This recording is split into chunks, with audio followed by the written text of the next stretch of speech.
নমস্কার সবাইকে, আশা করছি সবাই ভালো আছেন। আমি প্রিয়া, আমার নতুন রান্নার ভিডিওতে সবাইকে স্বাগত জানাই। নাড়ু খেতে ভালোবাসে না এমন মানুষ বোধহয় খুব কম, সেটা যে কোনো নাড়ু। আর নারকেল নাড়ু হলে তো কোনোই কথা হবে না।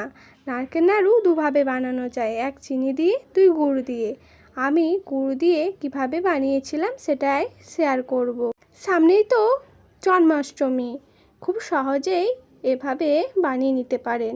প্রথমে নারকেলটাকে কুড়িয়ে নিতে হবে, এবার কড়াইতে দিয়ে নেড়েচেড়ে আখের গুড় দিয়ে দিতে হবে। আমি এখানে একটা নারকেল নিয়েছিলাম, তাই 200 গ্রাম গুড় দিয়েছিলাম। এবার লো ফ্লেমে বেশ কিছুক্ষণ ধরে নেড়েচেড়ে চিটচিটে ভাব করে নিতে হবে। এবার একটু ঠান্ডা করে নিতে হবে। এবার গোল শেপ দিয়ে বানিয়ে নিলেই তৈরি নারকেলের নাড়ু।